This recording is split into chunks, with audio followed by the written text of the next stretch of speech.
The phone call came at 10:47 p.m. on a Tuesday night, just as I was settling into bed with a book I'd been trying to finish for weeks. 2 months married, and I was still getting used to the empty space beside me on these late nights when my wife had to stay at the office. "Marketing deadlines," she'd said. "Big campaign launch coming up." "Hey man, I don't know how to tell you this." My buddy's voice crackled through the speaker, hesitant in a way I'd never heard before. We'd known each other since college, and he wasn't the type to sound uncertain about anything. "What's up?"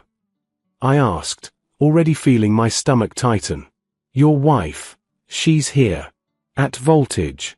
The nightclub downtown." I sat up straight, the book sliding off my lap onto the floor with a dull thud. "That's impossible. She's at work. She's been at the office since this morning." There was a pause, and I could hear the muted thump of bass in the background, the occasional burst of laughter. "I'm looking right at her, brother. I wouldn't call you if I wasn't sure. She's not alone." My heart was pounding now, each beat echoing in my ears.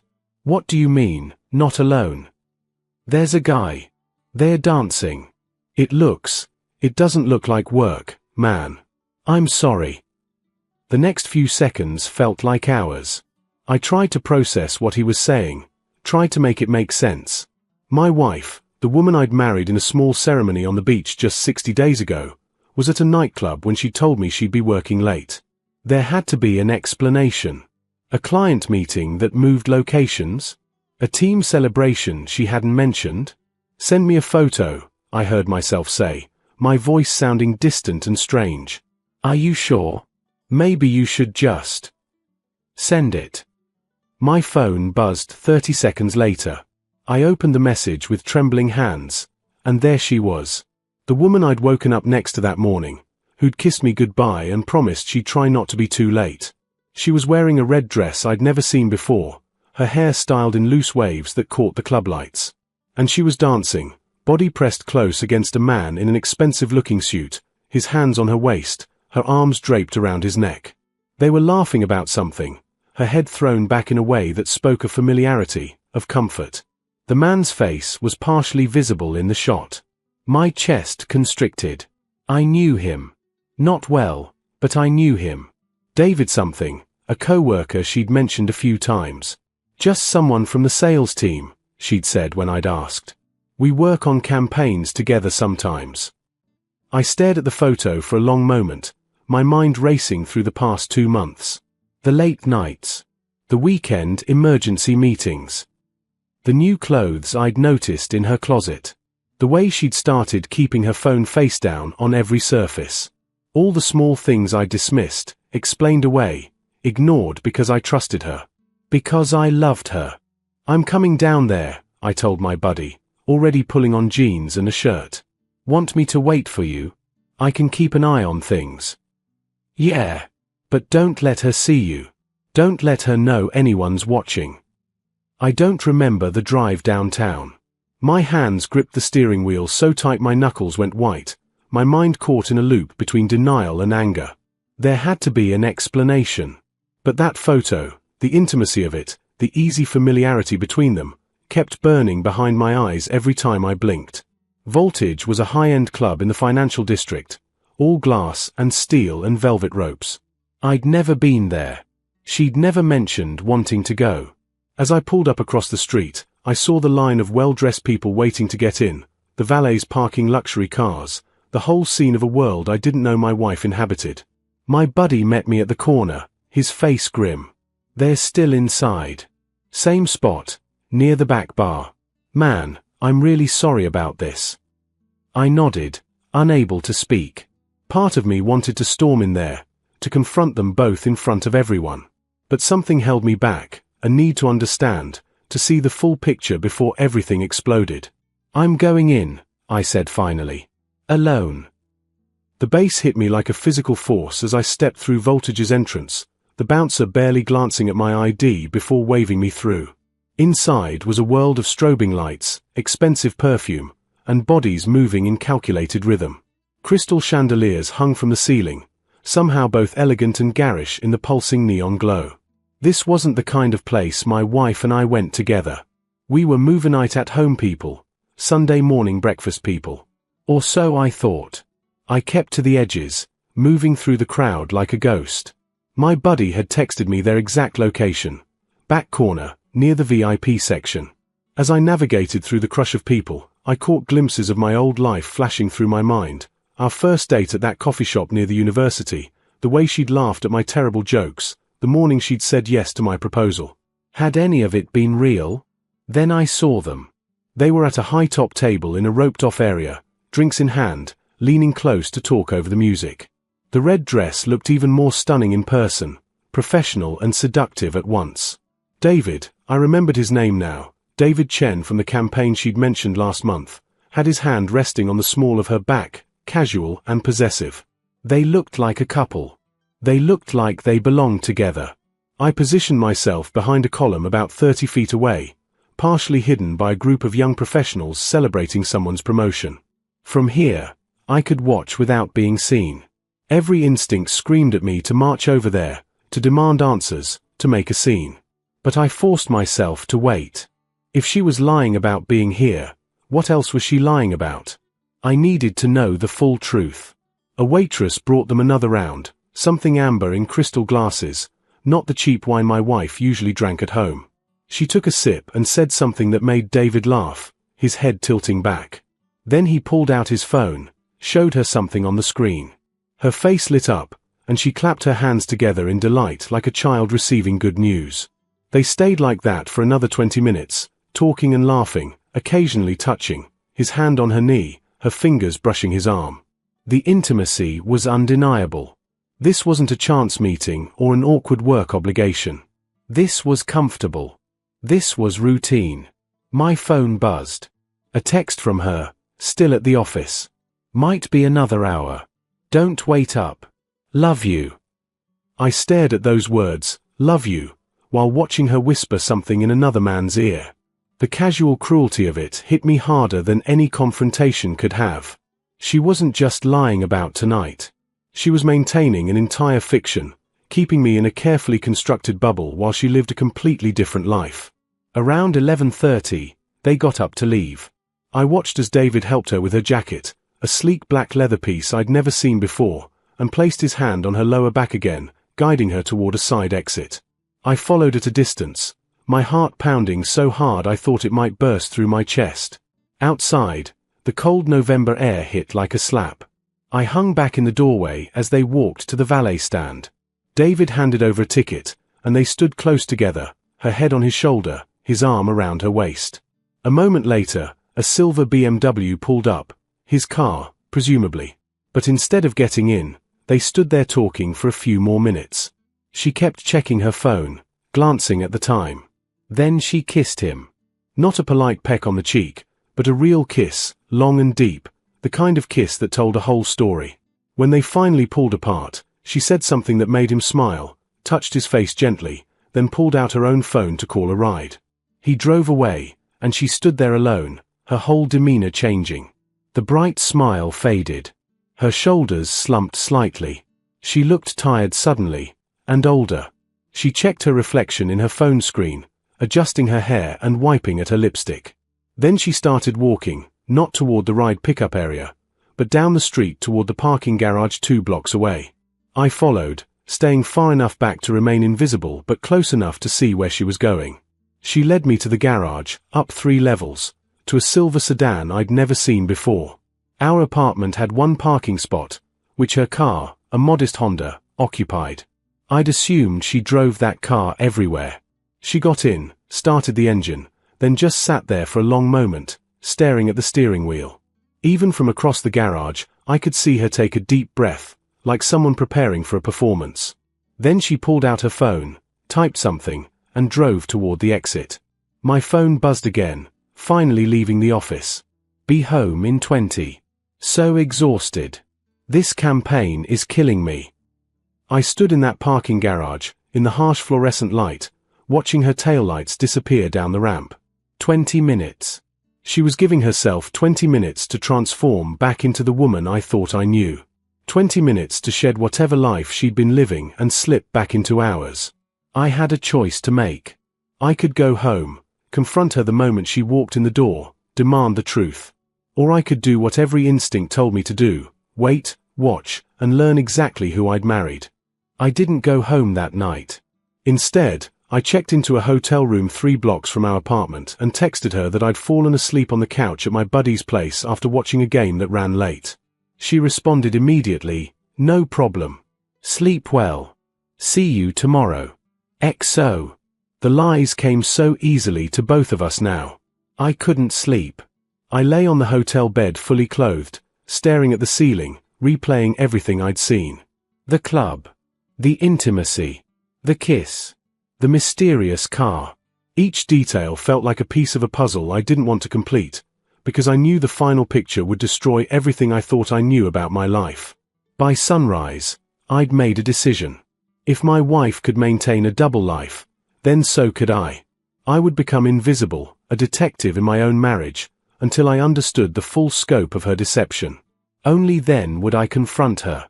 I called in sick to work, something I rarely did. Then I started digging. First, I checked our bank accounts. Our joint account showed nothing unusual. Bills, groceries, gas. But when I looked at her personal credit card statement, we'd kept separate cards even after marriage, I found a pattern I'd been too trusting to notice before. Charges at Voltage every Tuesday and Thursday night for the past 6 weeks. Charges at an upscale restaurant I'd never been to. A purchase at a boutique that must have been where she got that red dress. Hair salon appointments I didn't know about. All of it adding up to hundreds of dollars a week, none of it ever mentioned. I felt sick. This wasn't a recent affair or a moment of weakness. This was systematic, planned, sustained. She'd been building a separate life with careful precision. Next, I did something I never thought I'd do. I tracked her phone. We'd added each other to a family location app when we got married, just for safety, she'd said. I'd never actually used it before. Now I watched as her blue dot moved from our apartment to her office downtown, arriving at 8:47 a.m., exactly when she'd said she'd be there. I spent the day gathering information like evidence for a trial. I called my buddy back, asked him questions. How long had they been at the club? Did he recognize David? Had he seen them there before? Man, I don't usually go to Voltage, he admitted. It's too expensive for my taste. But I was there last night for my company's holiday party. When I saw her, listen, the way the staff treated them, the way they walked straight into the VIP area without paying. They are regulars. The bartender knew their drinks without asking. Regulars. The word echoed in my head. How many Tuesday and Thursday nights had she told me about late work meetings, emergency campaigns, client dinners? How many times had I kissed her goodbye, told her I understood, encouraged her to focus on her career? That evening, I watched her blue dot leave the office at 5:30. But instead of heading home, it moved across town to an address I didn't recognize. I plugged it into Maps, a luxury apartment complex in the Pearl District, where 1 bedroom's rented for $3,000 a month. My hands started shaking. Was she living somewhere else? Did David live there? I drove across town, parked across the street from the building. 20 minutes later, I saw her walk out wearing gym clothes, hair in a ponytail, carrying a yoga mat. She looked fresh and relaxed, nothing like someone who'd been at work all day. She walked 2 blocks to a yoga studio, went inside. The mundane normalcy of it was somehow worse than discovering another nightclub visit. This wasn't just about an affair. She had an entire routine, an entire life, complete with exercise classes and apparently a second apartment. How was this even possible? How had I not noticed? I thought about our mornings together, the way she'd kiss me goodbye with what seemed like genuine affection. Our weekend brunches. The way she'd curled up next to me on the couch just last Sunday, watching old movies and eating popcorn. Had she been thinking about him? Planning her next escape? Counting down the hours until she could return to her real life? My phone rang. It was her. "Hey honey," she said, her voice warm and familiar. "I'm going to be late again tonight. The campaign director wants revisions on the whole strategy deck. I might not be home until 11. I could hear traffic in the background, the ambient noise of the city. She wasn't at an office. She was outside, probably walking back from yoga, planning her evening in her other life. "That's okay," I heard myself say, my voice steady despite the rage building in my chest. "I understand. Work comes first during busy season. You're the best. I don't know what I did to deserve you." The irony of that statement was so sharp it could cut glass. "Have you eaten?" I asked, testing her. "Oh, yeah, we ordered in some Thai food. I'm stuffed." Another lie, delivered without hesitation. I wondered if she even remembered what was true anymore, or if the lies had become so natural they were indistinguishable from reality. After we hung up, I sat in my car and made a list of everything I knew, everything I'd discovered. The nightclub. David. The secret credit card spending. The mysterious apartment. The constant lies about working late. The silver car I'd never seen before. But the biggest question remained unanswered. Why? We had problems like any couple, sure, but nothing that seemed to warrant this level of deception. We'd just gotten married. This was supposed to be our honeymoon phase, the easy part before life got complicated. Unless the marriage itself was the lie.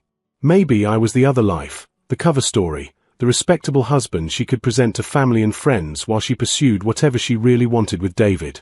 That thought hit me like a freight train. What if I was never the main character in my own marriage? What if I was just a supporting player in someone else's carefully scripted fiction? I woke up Thursday morning in my hotel room with a plan. If Tuesday and Thursday nights were her pattern, then tonight I'd follow her from the beginning, document everything, understand the full scope of her deception before deciding what to do with the information. I arrived at her office building at 5 p.m., parked where I could see the main entrance. Her blue dot on the tracking app showed her still inside, presumably wrapping up a legitimate workday before transitioning into whatever came next. The cognitive dissonance was staggering. She was actually at work, actually doing her job, and then somehow transforming into someone else entirely once the clock struck a certain hour. At 5:43, I saw her emerge from the building, but she wasn't alone. David was with her, and they were laughing about something, walking close but not touching. In public, they maintained a careful distance, the practiced choreography of people who knew they were hiding something. They walked 3 blocks to that same parking garage from Tuesday night. I followed in my car, hanging back far enough to remain invisible. They both got into the silver BMW, his car, I'd confirmed through some online searching. So the sedan she'd driven on Tuesday must have been hers, this mysterious second car I'd never known existed. They drove to the Pearl District apartment building I'd found yesterday. I parked down the street and watched as they entered together, David's hand briefly touching her lower back as they walked through the glass doors. The casual intimacy of it made my stomach turn. I sat there for 20 minutes, then 40, then an hour, imagining what was happening inside. Were they having dinner? Was this where they always went before the club? Did she keep clothes there, a whole second wardrobe for her second life? At 8:15, they emerged again, and my breath caught. She'd changed into a different outfit, a sleek black dress this time, her hair styled differently, makeup more dramatic. She looked beautiful and unfamiliar, like a stranger wearing my wife's face. They drove to Voltage, using what was clearly a familiar routine. Valet parking, straight to the VIP section, drinks appearing without them ordering. I followed them inside again, taking up my position behind the same column as Tuesday night, watching the same performance play out. But tonight was different because I noticed details I'd missed before. The way other people at the club greeted them, not just David, but her too. The way she moved through this space with confidence and ownership, completely unlike the slightly awkward woman who always felt uncomfortable at my company parties.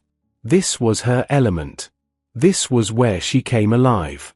Around 10 p.m., they were joined by another couple, friends apparently, and the 4 of them settled into animated conversation. My wife, this woman I thought I knew, held court, telling some story that had everyone laughing, completely at ease in a way I rarely saw at home. She seemed happier. She seemed more herself. That realization was perhaps the most painful of all. What if this wasn't a deception? What if this was the real her, and the woman who came home to me was the performance? I was so absorbed in watching them that I almost missed it. A man approaching their table, mid-30s, expensive suit, holding a bottle of champagne. He said something to David, who stood up, and suddenly the atmosphere shifted. The easy laughter stopped. David's body language became protective, positioning himself slightly in front of my wife. The stranger said something else, gesturing with the champagne bottle, and I saw my wife stand up too, putting her hand on David's arm in a calming gesture. She said something to the stranger, smiled politely but firmly, and shook her head. The stranger's face darkened. He took a step closer, invaded their space. Before I could process what was happening, I was moving. Some instinct overrode my plan to stay hidden, to watch and gather evidence. I crossed the dance floor in seconds, pushed through the crowd, and arrived at their table just as the stranger reached for my wife's arm. "Is there a problem here?" I asked, my voice loud enough to carry over the music. Everyone froze. The stranger turned to me, annoyed. David's face registered confusion.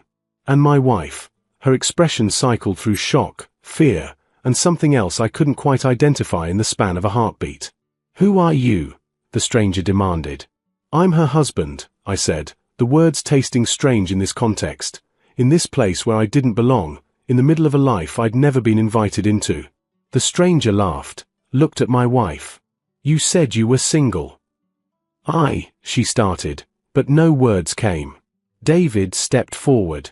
"Look, man, I think you should leave." I should leave. The absurdity of the situation hit me. That's rich, coming from the guy who's been sleeping with my wife. The music seemed to fade into the background. The other couple at the table suddenly found reasons to be elsewhere. People nearby were starting to stare, sensing drama. My wife grabbed my arm.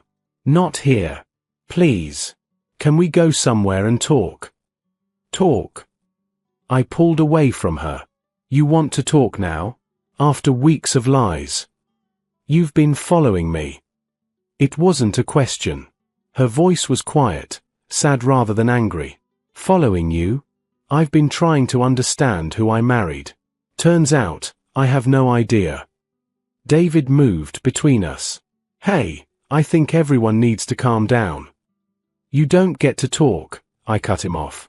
"You don't get any part of this conversation." Security was approaching now, two large men in black suits cutting through the crowd. The stranger who'd started all this had disappeared, probably sensing things were about to get worse. My wife looked at me with tears in her eyes, her carefully applied makeup starting to run. "Please. I can explain everything. Just not here. Please." We ended up in a 24-hour diner 6 blocks from the club, the fluorescent lights harsh and revealing after the darkness of Voltage. My wife sat across from me in a booth by the window, still in her black dress, mascara streaked down her cheeks. She'd aged a decade in the past hour. David had tried to come with us, but I'd made it clear that if he followed, I'd make the scene at the club look like a warm-up act. The waitress brought coffee neither of us touched.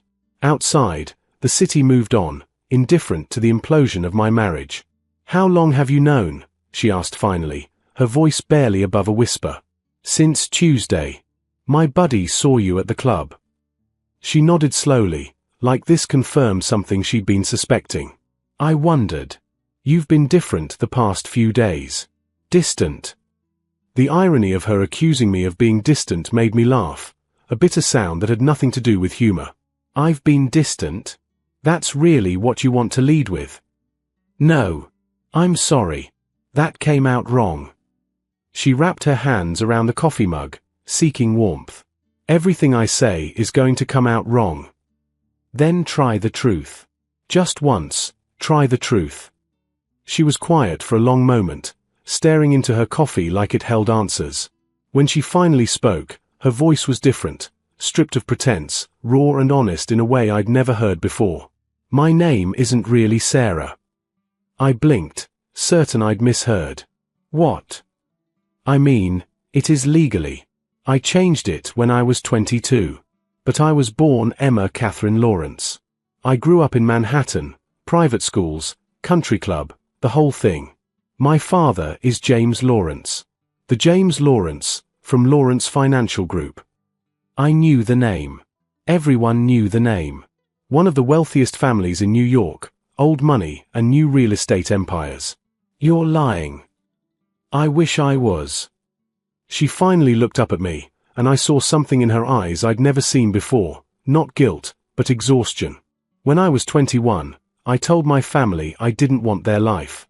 I didn't want to be Emma Lawrence, socialite and future wife to whatever hedge fund manager they'd picked out for me.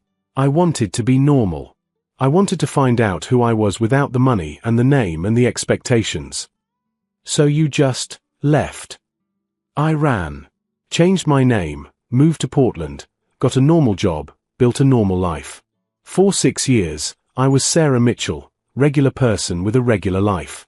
And then I met you, and you were kind and genuine and everything my old world wasn't. You loved me for who I said I was, not for my last name or my trust fund. I shook my head, trying to process this. What does any of this have to do with David? With the club? With lying to me for 2 months? David is my brother. The words hung in the air between us. I replayed every interaction I'd witnessed, recontextualizing everything through this new lens. The intimacy that had seemed romantic suddenly looked familial. The way he'd protected her from the stranger at the club. The casual comfort between them. Your brother, I repeated flatly. David Lawrence. He's 2 years older than me. He never agreed with me leaving, but he respected my choice. We stayed in touch, secretly. He's the only one from my old life who knows where I am. The apartment in the Pearl District. His. He moved to Portland 3 years ago, running the West Coast division of our father's company. We have dinner every Tuesday and Thursday. He takes me to Voltage because it's where we used to go with our parents in New York. Same chain, same VIP treatment, a little piece of home. I wanted to believe her. God, I wanted to believe her.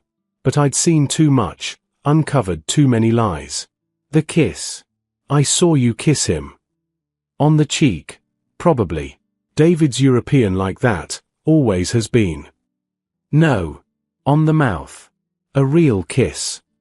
She frowned, thinking back. Then her face cleared. That was Tuesday night, right?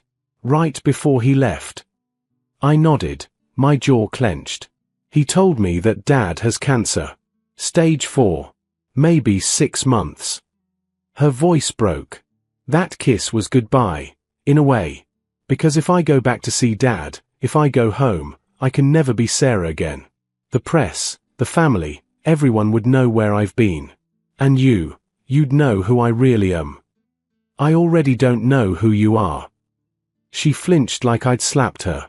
I know I've handled this all wrong. I should have told you before we got married.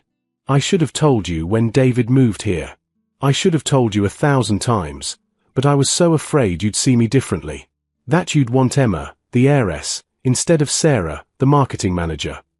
You lied about working late. About client meetings. You maintained an entire secret life. To see my brother. To maintain one connection to my family while trying to build a real life with you. Do you know how exhausting it is to pretend you have no past? To edit every story, every memory, every casual reference to childhood? I wasn't cheating on you. I was just trying to be 2 people at once, and I'm so tired of it. She was crying now, really crying, her shoulders shaking. Part of me wanted to reach across the table, to comfort her the way I always had. But another part, the part that had spent 3 days unraveling lies, stayed frozen. The second car. Mine. From before. I kept it garaged across town, used it when I met David so you wouldn't ask questions about the mileage on my Honda. The credit card charges. A separate card linked to my trust fund. I didn't want you to see the expensive dinners and think I was living above our means. Every answer was plausible. Every explanation fit the facts I'd uncovered. But the foundation of trust was gone, shattered into pieces I didn't know how to reassemble. You could have just told me, I said. About your family, about David, about all of it. I would have understood. Would you? Really? She wiped at her tears with a napkin. I've dated men who found out who my family was. They all changed. They all wanted something, connections, money, status. You were the first person who loved me for me, or who I thought did. How could I risk that? So instead you risked our entire marriage on a lie. I know it was wrong. I know I've destroyed everything. She reached across the table, but I pulled my hand back. I love you. Sarah loves you. Emma loves you. The same person, just with a more complicated past than I admitted to.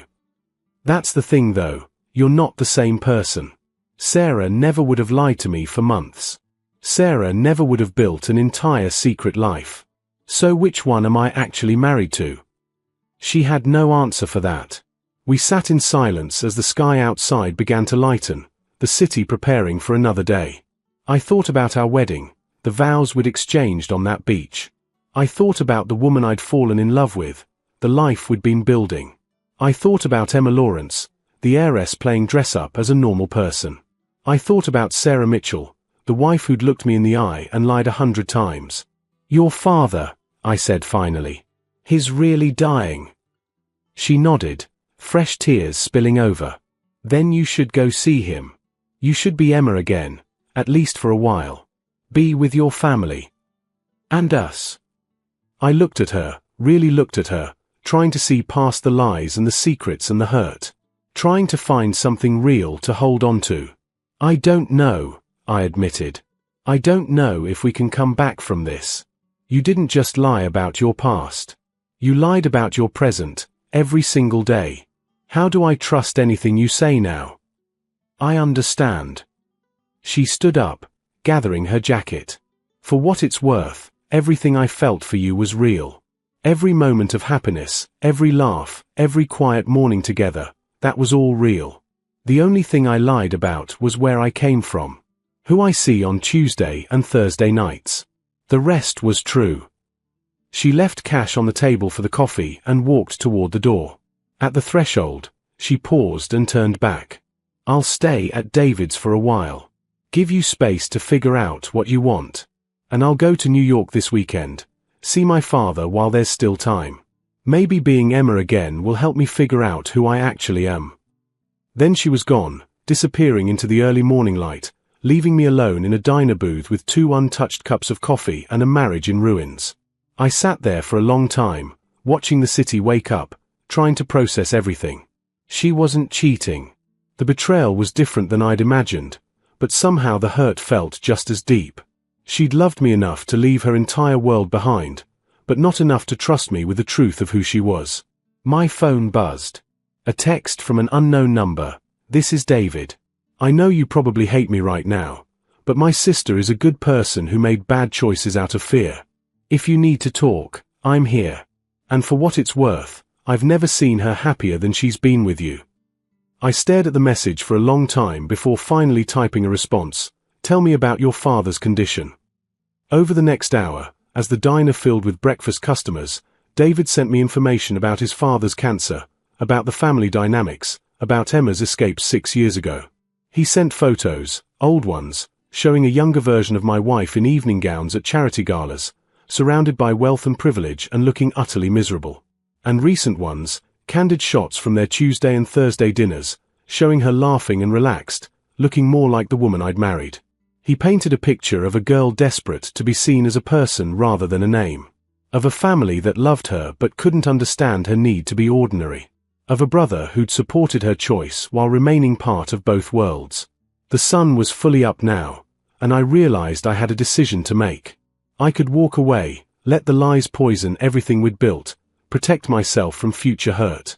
Or I could try to understand, to see this not as a betrayal but as a woman so afraid of losing love that she'd hidden the parts of herself she thought would drive me away. Neither choice felt right. Neither choice felt safe. I paid my bill and walked out into the morning, no closer to knowing what I'd do. But as I headed toward my car, I found myself not driving home or to the hotel. Instead, I drove to a jewelry store that was just opening, where a confused clerk showed me necklaces while I tried to explain what I was looking for. Something that says I'm angry and hurt, but I also understand that people are complicated and love doesn't always look the way we expect it to, I told him. He blinked. We have pearls. I ended up buying a simple silver necklace with 2 intertwined pendants. One smooth and polished, One rough and unfinished. Perfect and imperfect. Together. I didn't know if my marriage would survive this. I didn't know if I could learn to trust her again. But I knew that I couldn't make that decision in anger, after 3 days of surveillance and 1 night of revelations. So I would wait. I would think. I would let her go to New York and be Emma Lawrence one more time. And when she came back, if she came back, we would start over.